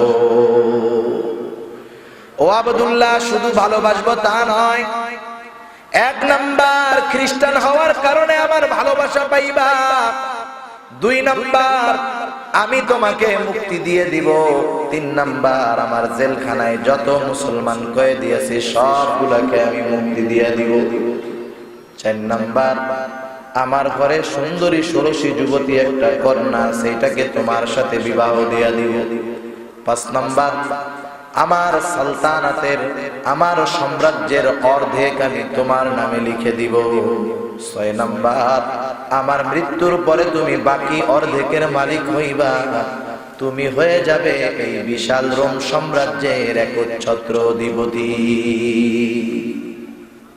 সুবিশাল অফার। রোম সাম্রাজ্য ভারতীয় উপমহাদেশ, ভারত বাংলাদেশ পাকিস্তান তার চাইতে অনেক গুণ বড়। এত বিশাল সাম্রাজ্যের অধিপতি হবা, সুবিশাল অফার না? কিসের বিনিময়? জোরে বলেন। ঈমান দিবা, এত কিছু পাওয়া। ওই খ্রিস্টানও তো ঈমানের দাম বুঝছে, এই জন্য 2-4-10 টাকা দিয়ে ঈমান কিনতে চায় নাই, তার গোটা সাম্রাজ্য অফার করে দিয়েছে একজনের ঈমান কিনতে। ঠিক কিনা বলেন? আফসোস সেই ঈমানের দাম আজকে আমাদের দেশের নামধারী মুসলমানরা বোঝে না। আব্দুল্লাহ ইবনে হুযায়ফার কাছে চাচ্ছে ঈমান, বিনিময়ে দিতে চায় দুনিয়া। ঈমানদারের রক্ত ঠান্ডা থাকতে পারে না। আব্দুল্লাহ ইবনে হুযায়ফার রক্ত টকবক করতেছে, রাগে ঘামতেছে আব্দুল্লাহ, চোখগুলা রক্তবর্ণ হয়ে গেছে। বাদশার কথা শেষ হওয়ার সাথে সাথে চেয়ারে বসে থাকা আব্দুল্লাহ দাঁড়ায় গেছে। মানুষ রাগ হইলে দাঁড়াইলে বোঝা যায়, এমনি যদি বসা থেকে দাঁড়ায় বোঝা যায় কি যায় না। আক্রমণাত্মক ভঙ্গিতে বসা থেকে দাঁড়ায় গেছে আব্দুল্লাহ। বাদশার দিকে রাগান্বিত স্বরে উচ্চ আওয়াজে বলে, রোমের কুকুর, তুই কি দুনিয়ার বিনিময়ে আমার ঈমান কিনতে চাস? এ তো তোর সামান্য রোম সাম্রাজ্য। তুই শুনে রাখ, গোটা দুনিয়ার মালিকানাও যদি তুই আমাকে দিয়ে দেস, ওই দুনিয়ার বিনিময়ে আমি আব্দুল্লাহ আমার ঈমানকে তোর কাছে বিক্রয় করে দিব না। এত বড় অধিপতি বাদশা, যার আঙ্গুলের ইশারায় মুহূর্তের ভিতরে হাজার হাজার মানুষের জীবন চলে যায়। ভর মজলিসের মধ্যে এমন কথা বাদশার প্রেস্টিজে লাগছে, রাগে ঘরের মধ্যে চলে গেছে। জেলখানার প্রহরীরে ডাক দিয়ে বলে, ওকে জেলখানায় আটকা, খাবারও দিবি না, পানিও দিবি না। ডাক্তারকে ডেকে বলে, ও ডাক্তার, খোঁজ খবর রাখবি, যখন দেখবি খানা পানি না খাইতে খাইতে মরার মতো অবস্থা, খানা পানি না দিলে মরবে, আমার কাছে জানাবি। জেলখানার ভিতরে আব্দুল্লাহ এক সপ্তাহ হয়ে যায়, খানাও নাই পানিও নাই। ক্ষুধার যন্ত্রণায় এতটা দুর্বল হয়ে গেছে আব্দুল্লাহ, দেয়ালের দিকে চেহারা দিয়ে ফিরে আসে, পেছন থেকে বোঝা যায় না জীবিত আছে না মারা গেছে। ডাক্তার দরজা খুলে ভিতরে গিয়া দেখে আব্দুল্লাহর অবস্থা বড় করুণ, খানা পানি না দিলে যে কোনো মুহূর্তে অ্যাক্সিডেন্ট ঘটে যেতে পারে।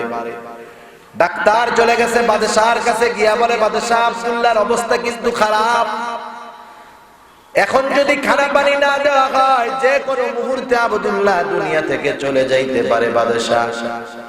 বাদশাহ এবার বলে যাও খানা পানির ব্যবস্থা করো, কিন্তু আব্দুল্লাহকে খাবার দিবা শুয়ারের গোশত, পানি দিবা মদ মেশানো পানি, হারাম খাবার দিবা, হারাম খাবার। হারাম খাবারের প্রভাব কি? হারাম খাবারে ঈমানের নূর চলে যায়, আমলের স্পৃহা চলে যায়। হারাম খাইতে খাইতে হারামির মতো কাজ এক সময় করা যায়, ঠিক কিনা বলেন? যেগুলা দেখবেন ইসলামের বিরুদ্ধে, আল্লাহর রাসূলের বিরুদ্ধে, উলামায়ে কেরামের বিরুদ্ধে, সবগুলা হারামখোর। কোন হালালখোর যে আল্লাহ প্রদত্ত হালাল রিজিক খায়, তার জবান দিয়ে কোন সময় ইসলামের বিরুদ্ধে, উলামায়ে কেরামের বিরুদ্ধে কটূক্তিমূলক কথা বের হতে পারে। হারাম খায় এই জন্য বের হয়। এলাকার মধ্যে সব জায়গায় কম বেশি প্রফেশনাল হারামখোর, ঘুষখোর, সুদখোর আছে না নাই? আমাদের এলাকার বাজারগুলোর মধ্যে সবচাইতে বড় মাছটা কেনে সুদখোর। ও যতই ভালো মাছ আর গোশ খাইয়া শরীর না দুষ বানাক না কেন, ওর চেহারার মধ্যে একটু ভালো মতো নজর দিয়া তাকাইলে মানুষের চেহারা না, কুত্তার চেহারা মনে হয়। আর ইমানদার পেট ভরে খাইতে পায় না, মরিচ দিয়া আর পেঁয়াজ ডলা দিয়া খায় পান্তা ভাত। নামাজি হালাল খায়, হারাম খায় না। চেহারার মধ্যে গোশত নাই, কঙ্কাল সার দেহ, চেহারার দিকে একটু নজর দিয়ে তাকায় দেখবেন কেমন জানি নূর চমকাই দিছে। এটা হালালের পাওয়ার, কারণ হালাল হলো ঈমানের নূরকে উজ্জীবিত করে, আর হারাম হলো ঈমানের নূরকে দূর করে দেয়। ও খুব ভালো মতো জানে হারাম খাওয়াইলে ঈমান দুর্বল হয়। আব্দুল্লাহ ইবনে হুযায়ফার কাছে ডাক্তার খাবার নিয়ে গেছে, বলে আব্দুল্লাহ তোমার অবস্থা বড় করুন, খানা পানি না খাইলে তুমি মারা যাইতে পারো। বাদশা তোমার জন্য খানা পানি পাঠাইছে, খাও। কিন্তু আব্দুল্লাহ খাবার হলো শুয়ারের গোশত, পানি হলো মদ মেশানো পানি। আব্দুল্লাহ ইবনে হুযায়ফা খায় না এক সপ্তাহ।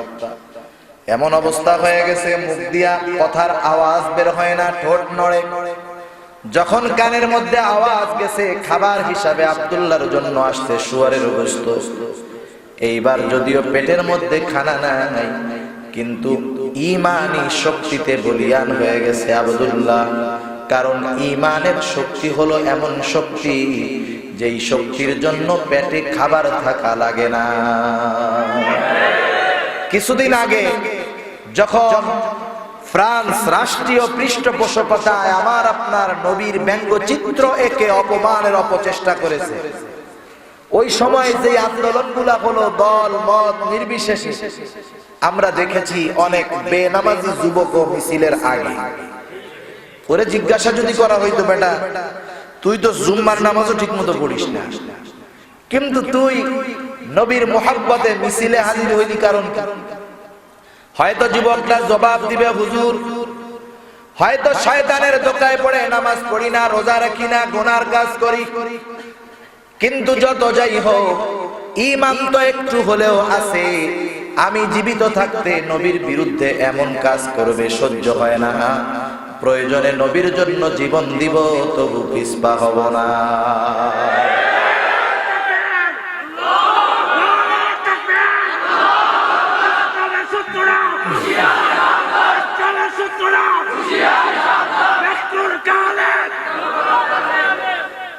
সেজন্য দেখবেন ঈমানের পাওয়ারে আধ্যাত্মিক শক্তির পয়দা হয়ে যায়। আব্দুল্লাহ ইবনে হুযায়ফার ঈমানী শক্তিতে বলিয়ান হয়ে গেছে। এবার জবান দিয়া ঈমানের পাওয়ারে আওয়াজ বের হয়ে গেছে। ডাক্তারকে বলে, ও ডাক্তার এগুলা সরায় ফেল, আব্দুল্লাহর জীবন চলে গেলেও আব্দুল্লাহ হারাম খাবার তার মুখের সাথে লাগাবে না। দৃঢ় প্রত্যয় আব্দুল্লাহর। ডাক্তার চলে গেছে বাদশাহর কাছে খবর জানাইতে। বাদশাহ, আব্দুল্লাহ জীবন দিবে তবু হারাম খাবে না। বাদশাহ আরো রাগ হয়ে গেলেন যে সমস্ত পলিসি বাতিল হয়ে গেল, কি করা যায়। এবার জল্লাদরে ডাক দিয়া বলে, ও জল্লাদ, আগামী দিন সকাল বেলায় বড় পাতিলার মধ্যে তুমি তেল গরম করবা, আমি ওইখানে উপস্থিত থাকবো। তেল গরম করা শুরু হয়ে গেল সকাল বেলা। বাদশাহ সেইখানে উপস্থিত। এবার ডাক দিয়া বলে, যাও আব্দুল্লাহকে ধরে আনো। দুর্বল আব্দুল্লাহ দুইজনের কাঁধে ভর করে বাদশার সামনে আসলো। এক পাশে ফুটন্ত তেল, আর এক পাশে দাঁড়ানো আব্দুল্লাহ। বাদশাহ এবার বলতেছে, আব্দুল্লাহ দেখছো নাকি তেল গরম, এখনো সুযোগ আছে, আমার কথা মেনে নাও, পুরস্কার গুলা পাইবা, জীবন বাঁচবে। আব্দুল্লাহ তার অবস্থায় অনড়, বলে বাদশাহ জীবন দিতে রাজি আছি, তবু ঈমান দিব না। বাদশাহ আর একটু রেগে গেল। এবার বলে, যাও জেলখানার থেকে একজন মুসলমান কয়েদি ধরে আনো। বাদশাহর আদেশে একজন যুবক কয়েদিকে ধরে আনা হলো। বাদশাহর আদেশে ওই যুবকটারে ফুটন্ত তেলের মধ্যে ফালায় দেওয়া হলো। মুহূর্তের ভিতরে হাড্ডি থেকে মাংসগুলো আলাদা হয়ে গেল। শাহাদাতের অমীয় সুধা পান করলো যুবক। এইবার বাদশাহ আবারও বলতেছে, আব্দুল্লাহ এখনো সুযোগ আছে, কথা মেনে নাও, নাইলে ওই যুবকের যা হলো তোমার ব্যাপারেও সেটার সিদ্ধান্ত নেওয়া হবে। আব্দুল্লাহ তার অবস্থায় অনড়, বলে বাদশাহ জীবন দিব তবু ঈমান দিব না। বাদশাহ এবার ওই দুইজনকে বলে, যাও কেউ তেলের মধ্যে ফালায় দে। দুইজন ধরে ধরে তেলের দিকে নিয়ে যায়। আব্দুল্লাহর চোখ দিয়ে পানি পড়া শুরু হয়ে গেছে। একজন বাদশাহর কাছে এসে বলে, বাদশাহ আব্দুল্লাহ তো কান্না করতেছে, হয়তো জীবনের জন্য মায়া লাগতেছে, পরিবার পরিজনের কথা হয়তো মনে পড়ে। বাদশাহ এখন যদি আব্দুল্লাহকে আপনি প্রস্তাব দেন, সম্ভবত আপনার প্রস্তাবটা আব্দুল্লাহ মেনে নিবে। কারণ মানুষ যখন বোঝে নিশ্চিত মৃত্যু আমার, স্বাভাবিক মরণও যদি হয় তখন চোখ দিয়া পানি আসে। যারা মানুষের মৃত্যুর পূর্ব মুহূর্তে দেখছেন তারা বলতে পারবেন, একবারে মৃত্যুর নিকটবর্তী সময় লোকটা যখন আকাশের দিকে তাকায় থাকে, অপলক দৃষ্টিতে মনে হয় দূরে কি জানি দেখতেছে, দুই পাশ দিয়ে পানি ফিরে পড়ে। কারণ ও তখন অনুভব করতে পারে আমি আর বাঁচব না, ও বুঝতে পারে কিন্তু বলতে পারতেছে না। আব্দুল্লাহ ইবনে হুযায়ফারে বাদশাহ বলে, তোমার কি জীবনের জন্য মায়া হয়, এই জন্য কান্না করো? আব্দুল্লাহ ইবনে হুযায়ফা বলে, ও বাদশাহ, মুসলমান মৃত্যুর ভয়ে কান্না করে না, কারণ মুসলমান ইমানদার খুব ভালো মতো জানে মৃত্যু হলো একটা পর্দা, মৃত্যু হবে তো পর্দা উঠে যাবে ওপারে আল্লাহর জান্নাত। তাহলে তুমি কান্না করো, কারণটা কি? আব্দুল্লাহ বলে, ও বাদশাহ, আমার আল্লাহ আমাকে একটা মাত্র জীবন দিয়েছে, একটা জীবন আমি একবার মাত্র আল্লাহর জন্য, ঈমানের জন্য কোরবান করতে পারবো।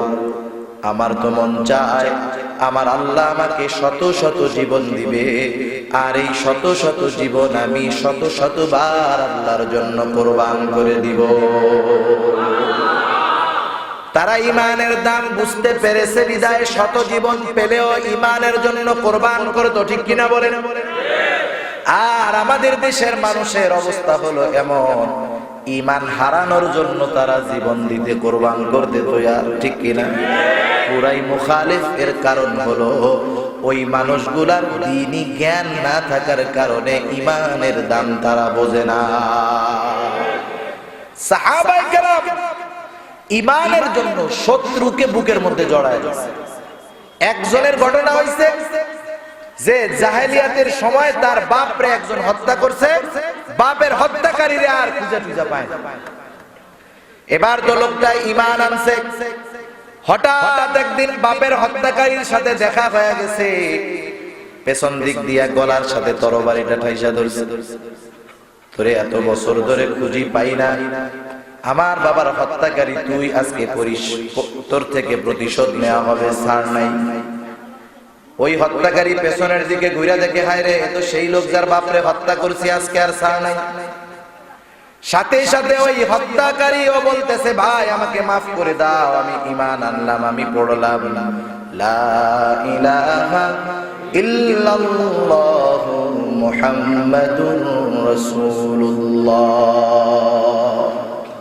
হত্যাকারী যখন এইটা বলছে, ওই লোকটার কাঁধের উপরে রাখা তরবারি নিচে নামায়া দিয়া সাথে সাথে বুকের সাথে বুক মিলা কপালে চুম্বন করে বলতেছে, রে ভাই, আজকে থেকে তুই আমার দুশমন নয়, তুই আমার ভাই। ঈমান এনেছিস, আজকে থেকে তুই আমার ভাই। আজকের থেকে তোর সাথে আমার আর শত্রুর সম্পর্ক নাই, আজকে থেকে তোর সাথে আমার বন্ধুত্বের সম্পর্ক। দুশমনকে মুহূর্তের ভিতরে বন্ধু বানাইলো ঈমানের কারণে, ঠিক কিনা বলেন? আবার সাহাবায়ে কেরাম ঈমানের কারণে বাপরেও ছাড় দেয় নাই। বদরের জিহাদ পৃথিবীর ইতিহাসে অন্যতম একটি জিহাদ, ইসলামের ইতিহাসে অন্যতম একটি জিহাদ। যারা কাফের ঐতিহাসিক, এরা বদরের যুদ্ধের মূল্যায়ন করতে গিয়া বলে, বদরের জিহাদ হলো এমন একটা জিহাদ যেই জিহাদের ফলাফলের উপরে নির্ভর করতেছিল দুনিয়ার মধ্যে ইসলাম এবং মুসলমান থাকবে কি থাকবে না, টিকবে কি টিকবে না। কারণ ওই সময়ে 1000 আধুনিক সমরাস্ত্রে সুসজ্জিত কাফের বদরের ময়দানে চলে আসছে এই নিয়তে যে মুসলমানদেরকে একবারে নিশ্চিহ্ন করে দিবে। অনেক লম্বা ইতিহাস, সংক্ষিপ্ত সারে বলি। রাসূলুল্লাহ সাল্লাল্লাহু আলাইহি ওয়াসাল্লাম যখন সৈন্যবাহিনী বাছাই কইরা পাইলেন মাত্র 313 জন, 1000 সুসজ্জিত সমরাস্ত্রে সুসজ্জিত সুবিধাজনক স্থানে অবস্থানরত 1000 কাফেরের বিরুদ্ধে যুদ্ধ করার জন্য যাবে 313 জন। 313 জনের কাছে 313টা তলোয়ার নাই, ঘোড়া অল্প কয়েকটা। অবস্থা এমন, কারো 2 হাতে 2টা খেজুরের ডাল, কারো 2 হাতে 2টা পাথর। এইগুলা নিয়ে 313 জন রওনা হয়ে গেছে কাফেরদের বিরুদ্ধে লড়াই করতে।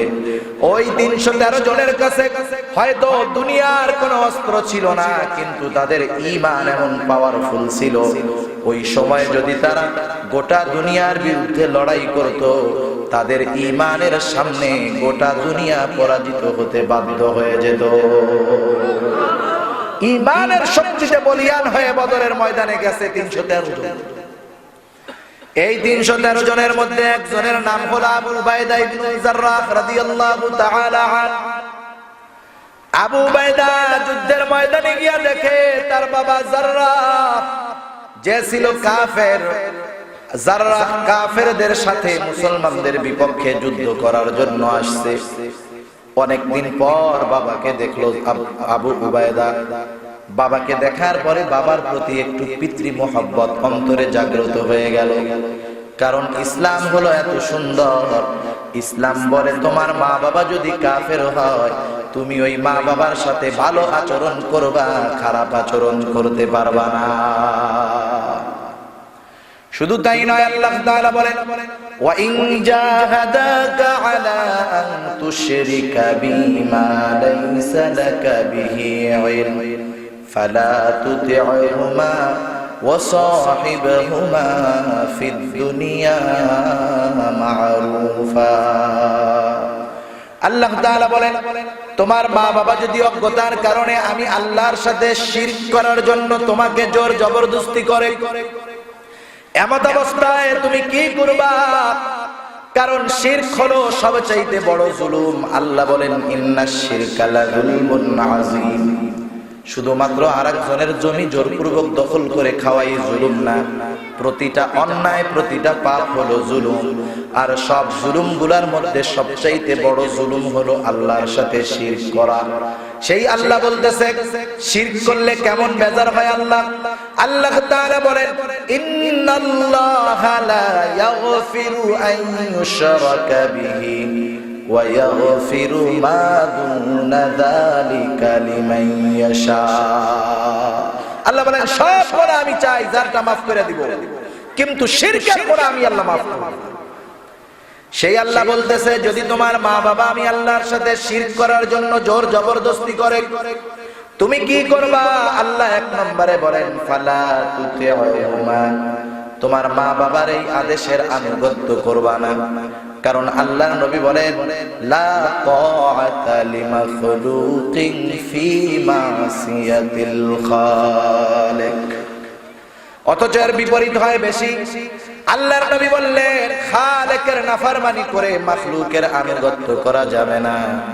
আর বর্তমান দুনিয়ায় মাখলুকের আনুগত্য করতে গিয়ে খালেকের নাফরমানি করে এমন লোকের দুনিয়ায় অভাব নাই।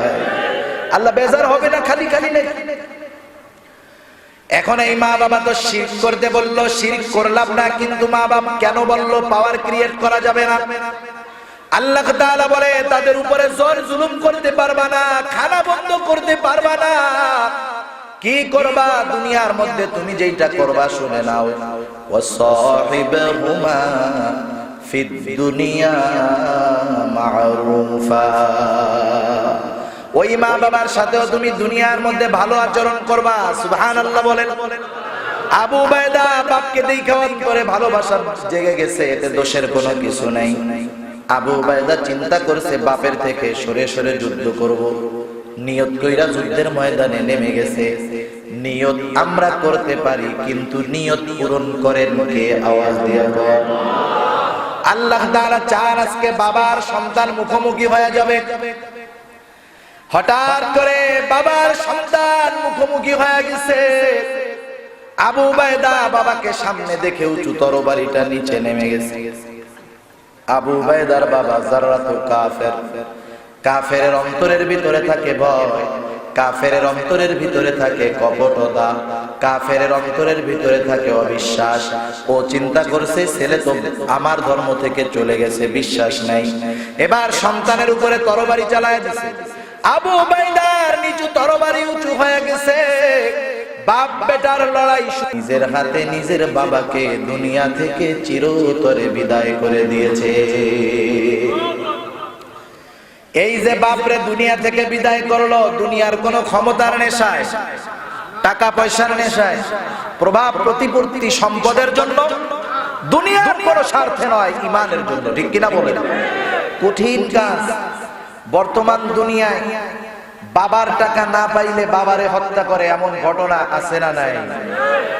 একটা দুইটা না, নেশার টাকার জন্য বাংলাদেশে মনে হয় শত শত মা বাবা খুন হয়েছে, স্ত্রী খুন হয়েছে, সংসার ধ্বংস হয়েছে। সামান্য ছোটখাটো বিষয় নিয়ে বন্ধু বন্ধুকে হত্যা করছে, আছে না নাই? তাহলে এই দুনিয়ার মধ্যে দুনিয়ার স্বার্থে হত্যাকাণ্ড হয়, বাবার সাথে সন্তানের সম্পর্ক নষ্ট হয়, ভাইয়ের সাথে ভাইয়ের সম্পর্ক নষ্ট হয়, ঈমানের কারণে না। ঠিক কিনা বলেন? আর তারা ঈমানের কারণে বাবার গলায় ছুরি চালায়া দিছে। দুনিয়ার মানুষ যা বলে বলুক, কিন্তু আল্লাহ তাআলার কাছে তাদের ঈমান স্বীকৃতি পেয়ে গেছে।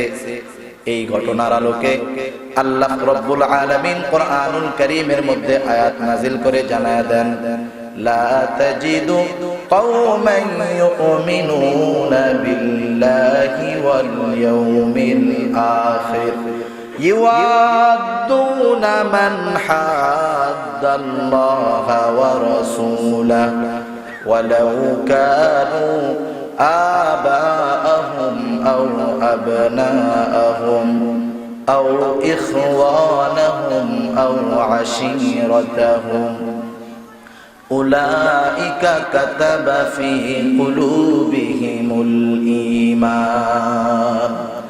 আল্লাহ রাব্বুল আলামিন বলেন, যারা আখিরাতের উপরে এবং আল্লাহর উপরে বিশ্বাস স্থাপন করেছে, যারা স্থাপন করেছে তাদের ব্যাপারে আল্লাহ তাআলা বলেন, ইউআদ্দুনা মান হাদ্দাল্লাহা ওয়া রাসূলাহু, তারা আল্লাহ এবং তার রাসূলের সাথে যারা বিদ্বেষ পোষণ করে তথা ইসলামের দুশমন, আল্লাহর দুশমন, নবীর দুশমন, তারা কখনো আল্লাহ এবং তার নবীর দুশমনদেরকে ছেড়ে যায় না। ওই আল্লাহ এবং তার রাসূলের বিদ্বেষকারী সে যদি ওই মুমিনদের বাবাও হয়, ভাইও হয়, সন্তানও হয়, বংশের যে কেউ হোক না কেন, ওই লোকগুলা আল্লাহ এবং তার রাসূলের সাথে নাফরমানি করার কারণে তাদের বাবা, সন্তান, ভাই, আত্মীয় স্বজনকে কখনো তারা ছেড়ে যায় না। চূড়ান্ত পর্যায়ের কঠোরতা তাদের ব্যাপারে অবলম্বন করে। বাপ হলেও ছেড়ে দেয় না, ছেলে হলেও ছেড়ে দেয় না। এর কারণ কি? কারণ হিসাবে আল্লাহ বলেন, উলাইকা কাতাবা ফি কুলুবিহিমুল ঈমান। কারণ তাদের অন্তরের মধ্যে ঈমানকে এমন সুসংগঠিত করে দেওয়া হয়েছে, ঈমানের জন্য গোটা দুনিয়ার সম্পর্ক ত্যাগ করতে পারে, তবু তারা ঈমানকে ছাড়তে পারে না। কারণ এই ঈমানের মাধ্যমে তার চূড়ান্ত সফলতা অথবা বিফলতা অপেক্ষা করতেছে, ঠিক কিনা বলেন? সেজন্য আমরা আহ্বান করব, যারা শয়তানের ধোঁকায় পড়ে দুনিয়ার সামান্য স্বার্থে, দুনিয়ার কিছু মানুষকে একটু খুশি করার জন্য এই ঈমান বিনষ্ট করতেছেন, আন্তরিকতার সাথে বলি যে আপনি ফিরে আসুন, জান্নাতের পথের পথিক হন। কারণ জান্নাতে যদি যেতে চান, আল্লাহর কসম, আল্লাহর কসম, আল্লাহর কসম, ঈমানবিহীন যেতে পারবেন না, ঠিক কিনা বলে? আল্লাহ তাআলা আমাদের সবাইকে ঈমানের দাম বুঝবার তৌফিক দান করুন। সকলে বলি আমিন। ওয়া আখিরু দাওয়ানা আলহামদুলিল্লাহি রাব্বিল আলামিন। আসসালাম।